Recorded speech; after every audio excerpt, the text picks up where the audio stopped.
Well, for me is I'm not afraid. I'm not afraid to go out there. I'm not afraid to take that leap and just know that it's okay.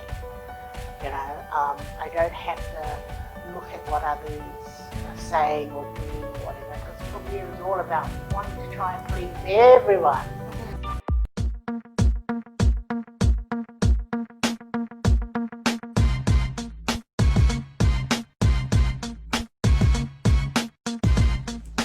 The glitz and glam is the fame, but it's the work backstage that makes the game. I'm Christelle and LeVay Blundell, your host. Come with me behind the lens and watch their stories unfold. I'm incredibly excited for our next guest here on Behind the Lens. She's a fashion designer and director for her own fashion show. And she's also gone around to be teaching in various locations, not just in Australia, but also overseas for some emerging, inspiring fashion designers to teach them some skills. Please welcome onto Behind the Lens, Faye Penny. Welcome onto Behind the Lens, Faye. How are you today? I'm great, thank you. And thank you for, I'm quite humbled that you want to interview me. So thank you very much.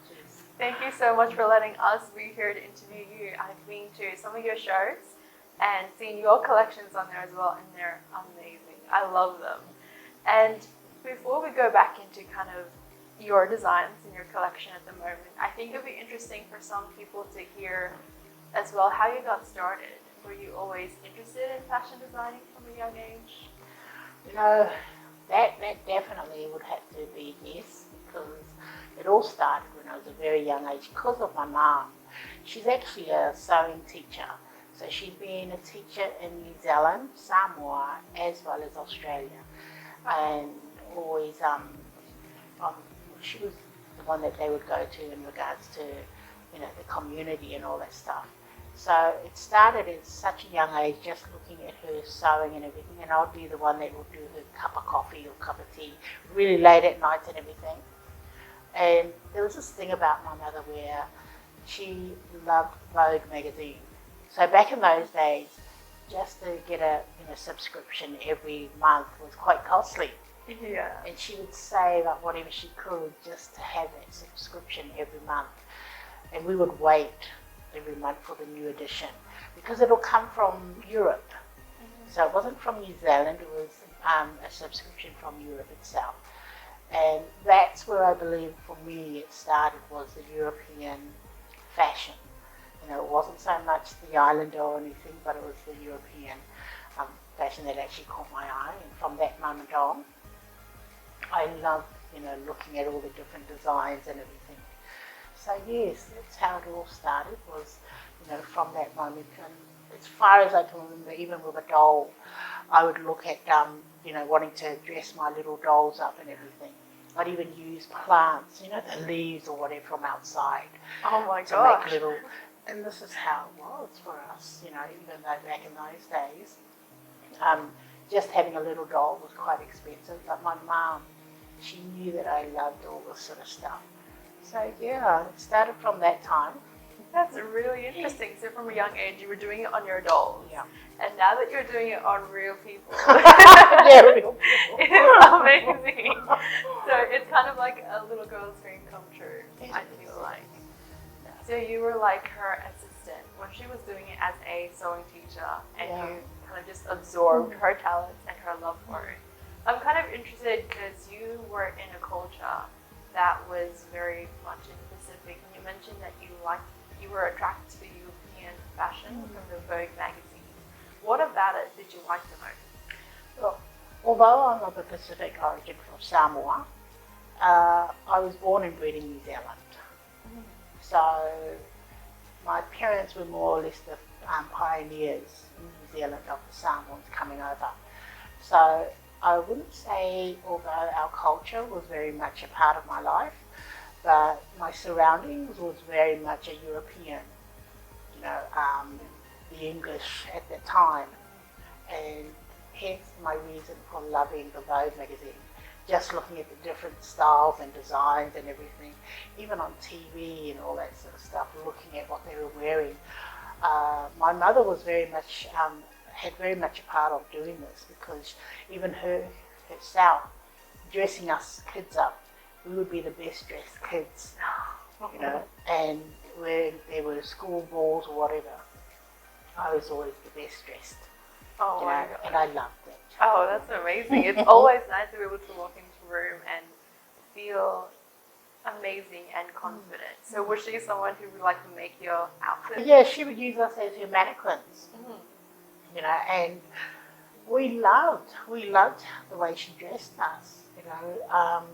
It wasn't as if, oh no, what she doesn't know, because we loved clothing, we loved the different types of fabrics and the styles that she would dress us. So when she was designing these clothes for you and you kept experimenting different styles that she liked, did you have a say as well in what designs you were wearing? I did. In actual fact, that was the beauty of my mum. She allowed us to, you know, design or have a say in how we wanted to be dressed and everything. That's why I loved her so much, because she wasn't a free spirit. She was just one of those mums that was very, how should I put it? She was very into the new phase and everything. She was not an old, you know, type of Like not very traditional. yeah, she wasn't as traditional when it came to fashion. Definitely not traditional. She would always want to make sure that she was in trend. And this is why she had a lot of clients, because she would have a lot to say. The gift that my mother had was she could look at you and not even measure you and cut out, Really? and it would fit you How did perfectly. she do that? She had that gift. Oh my No. goodness. Sometimes I get it, probably about 70% of the time I would get it right. But hers, without a doubt, she was great without even having to measure you. That's really interesting for her to be able to look at someone. And was she also the kind of person who can just look at you and know exactly what she wants to put in you? Would you say you've also inherited that talent? Yeah. And with my mother, she was not only just a mom, she was my mentor. And that's how I learned how to cut, through her. Now, she learned how to cut, obviously, through the missionaries in the islands. And, you know when you know with someone that has a gift, well, she had that gift. A lot of times she picked it up and she would look at magazines and study it and see how it's been cut and all that sort of stuff. So she was also brought on board for one of the top suit manufacturers in New Zealand, and straight away they saw the potential and made her a supervisor. Oh. You know, but my dad, being such an old-fashioned person, he didn't want her to work ever again, and pulled her out of there, and so she started her own business. And when the government saw the potential in her, that she had a gift of having to teach, young ladies and all that, how to sew and everything, then they took her on board and would employ her to come and teach. And that was the same in Samoa and the same here in Australia as well. So she's continuing to teach to this day. Well, she left very, very many years ago. Oh, okay. I'm sorry. She left when she was only 57. She's It done lives some within incredible me. things. So, yeah. She's been able to help many people. When Oh, did she realize that you had the talent to do fashion designing as well? When I first, I was a performer in Japan, and it was left for, we had to find someone to sew our costumes. And I thought, okay, my mum has taught me, so we would go and get fabric and a little sewing machine and needles and everything, and that's when I first started doing costumes for our group, which we would perform in Japan. We were the first group, or first Pacific Island group to ever perform in Japan, open up the performance in Japan itself. That was That's many years amazing. ago too. How was that experience for you to be doing that overseas and then have to prepare your own costumes? Well, my mother is part Japanese. Oh, is she? Yeah. She's part Japanese. Yeah. And so I'd say it's part of the blood thing, why I loved it in Japan and everything.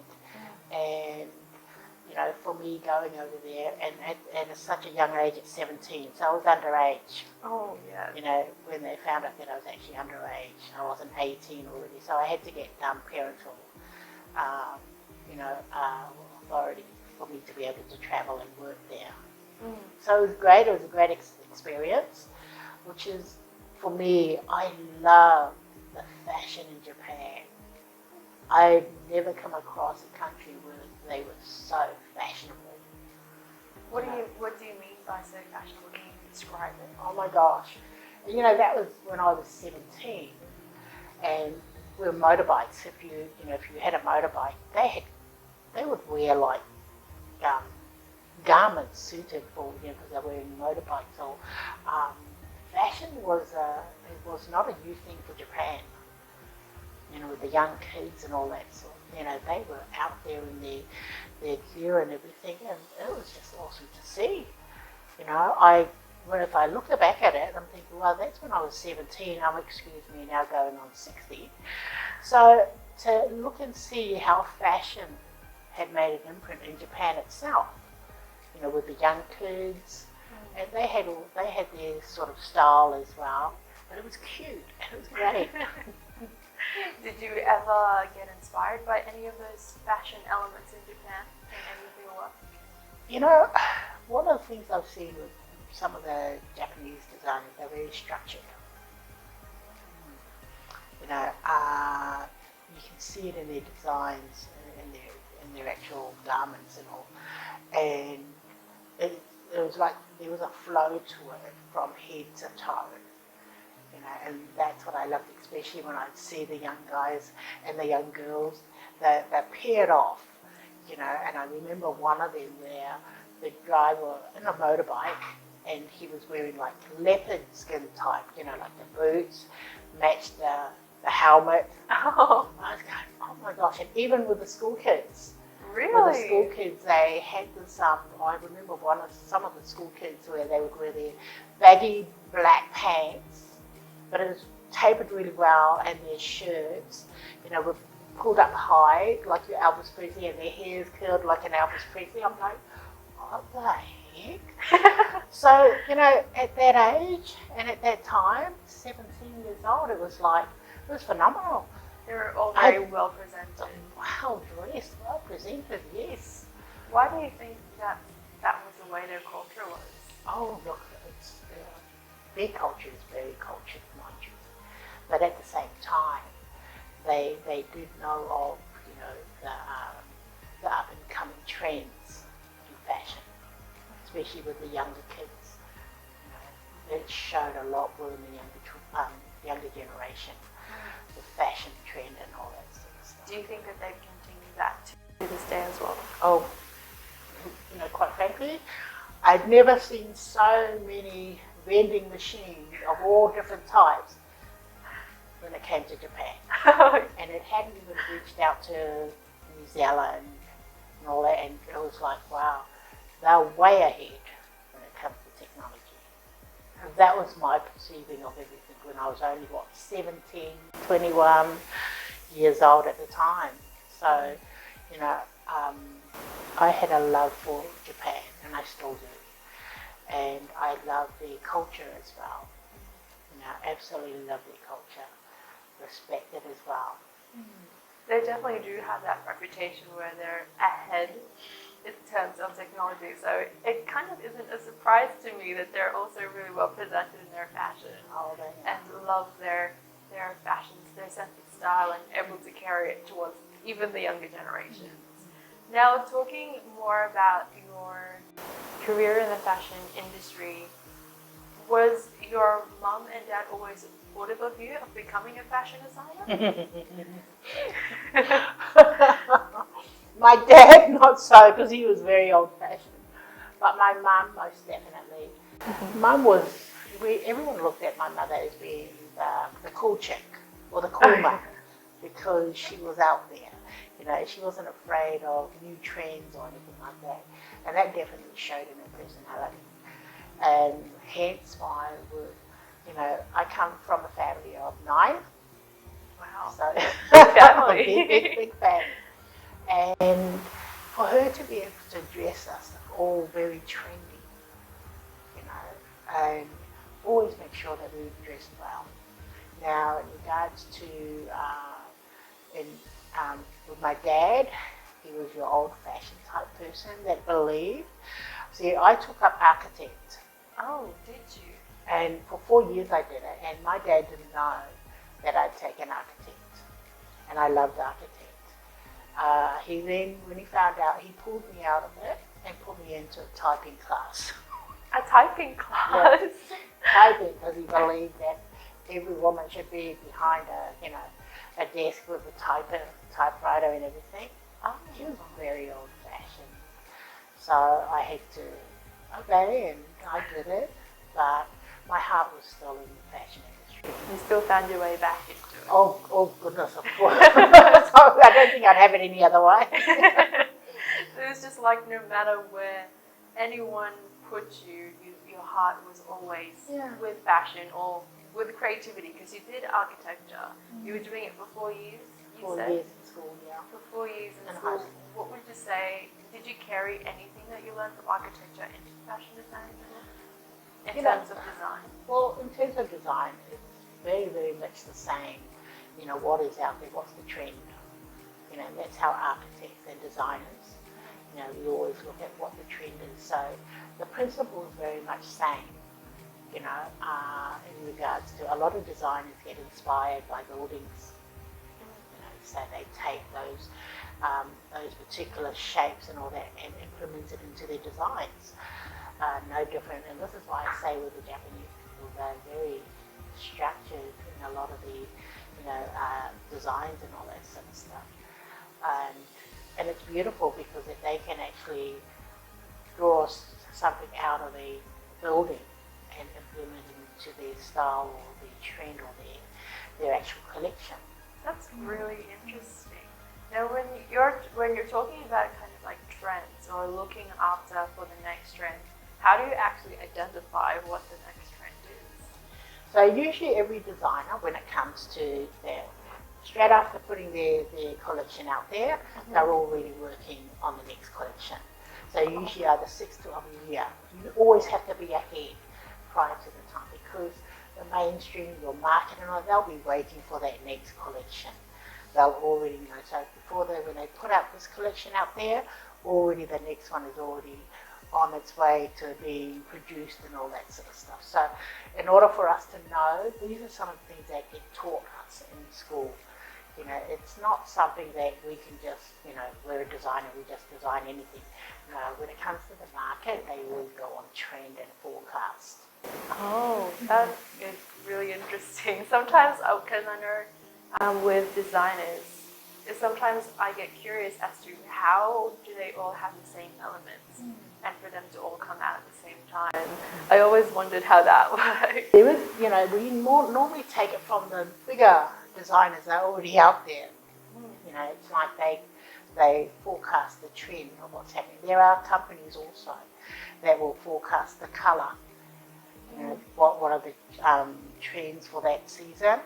The forecast of colours and all that stuff. So there are organisations as well as top designers. Hence, like you have your Gucci, you have your Chanel, and all those people that are well known. So usually they tend to set the forecasting trend for what all the other designers will be looking for, because a lot of people follow forecast everything. They follow what's going to be out there, or what style is going to be out there.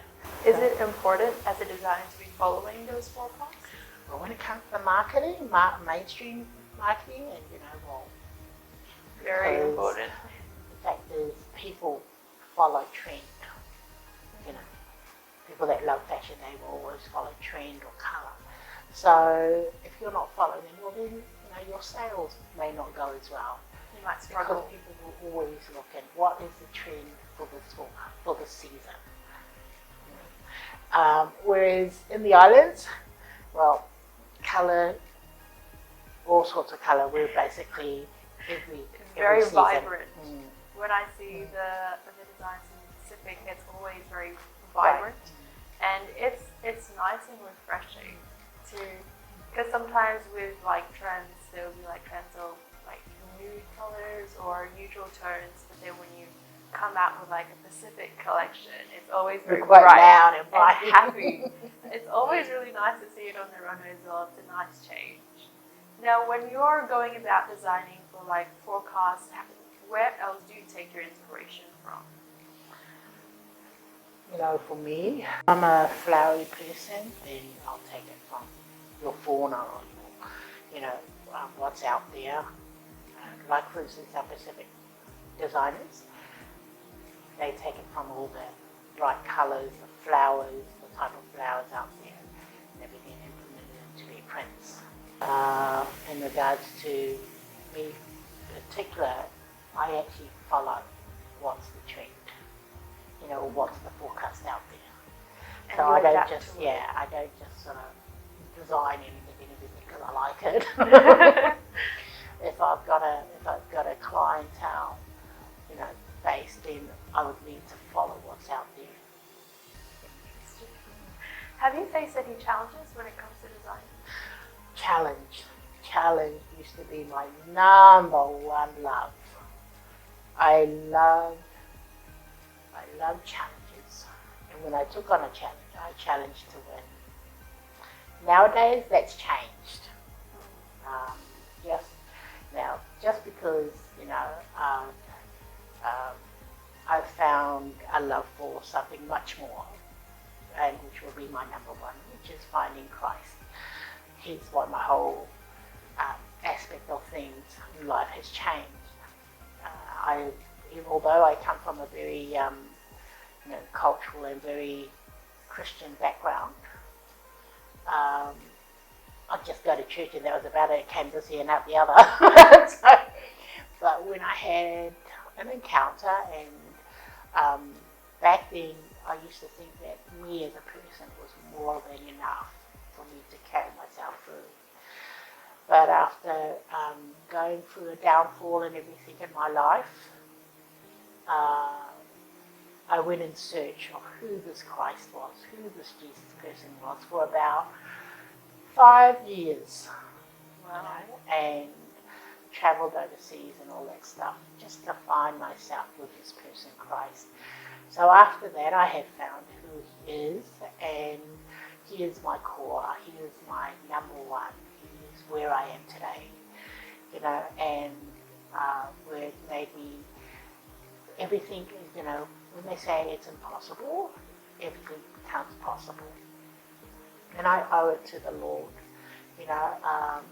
I know it may not be what everybody wants to hear, but for me, it's what I want to hear, and what I love, and what I know to be because of my lifestyle that I've gone through and everything.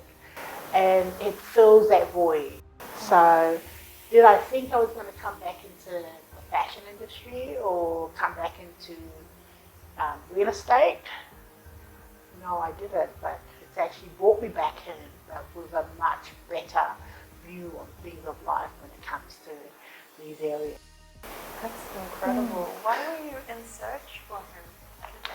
Well, when I was just myself, and I thought just me as myself was more than enough. Yeah. And if anything ever happened, myself as being a human being was not enough to fill that void. But when I found, because it's a spirit that is broken, and only a spirit can fix a spirit that is broken. That's what I found. And then when I found the true essence of Jesus Christ, his love, that is what has filled this void part of me, that I no longer am in search of wanting to, the worldly sort of stuff or anything like that, but it was knowing that there was this higher being that can absolutely fill and overcome anything that I come through and go through in life.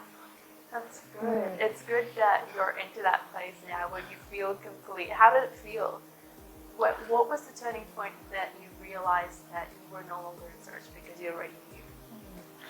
Well, for me is, I'm not afraid. I'm not afraid to go out there. I'm not afraid to take that leap and just know that it's okay.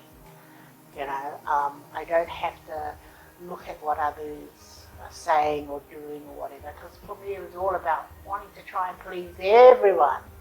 You see, I can't do that. I can't just keep trying to please everyone. And until I've been able to fix me as a person, then I'm able to be able to help others.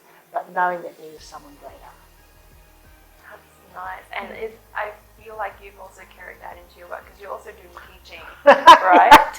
And you mentioned that you went back into real estate and also went back into fashion designing. When you went back into these careers, what was different about it? Yeah. So when I did my real estate, because I was a real estate licensee, so I believe I was the first Pacific woman in New South Wales to be a licensee. And I did that purely because I wanted to understand, because I used to help a lot of the family get into real estate, get their first home and all that, which was so exciting, but such a huge responsibility. And I wanted to know more about what does the real estate do, because at least that way when a client comes to me, at least I know what I'm talking about. And I opened up my own agency and everything, and I brought in 12 people. I put them all through the education, of being a real estate agent. But that was my dream, not theirs. And I hated sales. So it doesn't mix, does it? So for me it was, I hate sales, but I wanted to know. And when I put 12 of the staff into it, because I was trying to live my dream, and then it didn't happen, so I did it for about 4 years, almost 5 years, and then I closed up.